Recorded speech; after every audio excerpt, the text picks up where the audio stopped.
Hi hello, ఏంటి ఎక్కడ ఉన్నా అనుకుంటున్నారా? ఈరోజు నేనైతే శారీ ఫంక్షన్కి వచ్చాను. మా గ్రూప్లో అశ్వని వాళ్ళ పాపది బాబుది శారీ అండ్ ధోతి ఫంక్షన్ అనమాట. సో నేను స్వరూప గగన్ ప్రీతి వచ్చేసాం. సో చూడండి వాళ్ళ ఎంట్రీ అనమాట. చూసారా ఎంత బాగున్నారు కదా, లుక్లో మా దిష్టి తగిలేలా ఉంది. ఎవరి దిష్టి తగలకుండా వాళ్ళు హ్యాపీగా ఉంటారని మనస్ఫూర్తిగా కోరుకుంటున్నాను.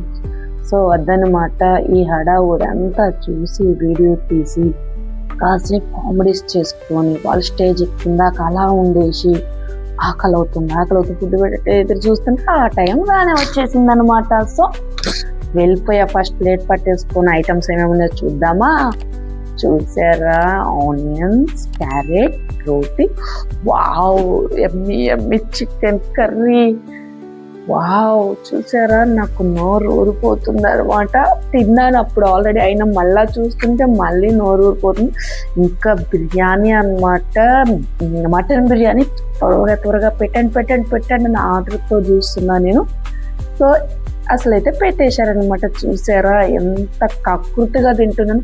అంతమంది ఉన్నా నాకు సంబంధం లేదు ఫ్రెండ్స్, నేనైతే కడుపు నిండా తిన్నానా లేదా అన్నదే నాకు కావాల్సింది. సో నవ్విస్తున్నారు వాళ్ళంతా అనమాట. ఫైనల్లీ అయితే తినటానికి అందరికి చూపించేసా కదా. చూసారా ఎలా తినేసాము మేము. మొత్తం మీకు ఐటమ్స్ ఏమేమి వచ్చిందనేది చూపించాను. ఇగో మేడం గారు వచ్చారనమాట. అన్నీ సౌకర్యంగా ఉన్నాయి, సారీ పట్టించుకోలేకపోతున్నా, ఎంత హడావుల్లో ఉంది అంటుంది. లాస్ట్ అన్నది పంది అని తిట్టిపోతుంది. సో అదనమాట, final food complete and last and finishing touching sweet అనమాట. చూసారా కద్దు స్వీట్ ఎంత బాగుందో, నాకైతే చాలా బాగా నచ్చింది ఫుడ్ అయితే మాత్రం. సో అదనమాట, ఫుడ్ తినేసి స్వీట్ తినేసాక అమ్మ హ్యాపీగా ఉంది. అండ్ అందరం కలిసి పిక్స్ దిగేసామంటే అది మాత్రం తగ్గదు, ఎక్కడికి వెళ్ళినా పిక్స్ అయితే పక్కా ఉండాలన్నమాట. చూసారా హాయ్ చెప్తున్నారు, వీళ్ళకే శారీ అండ్ ధోతి ఫంక్షన్ అనమాట. హాయ్ చెప్తున్నారు వీళ్ళు. అండ్ ఇది అశ్విని వాళ్ళ ఫ్యామిలీ అనమాట, last and final. Thanks for watching, bye.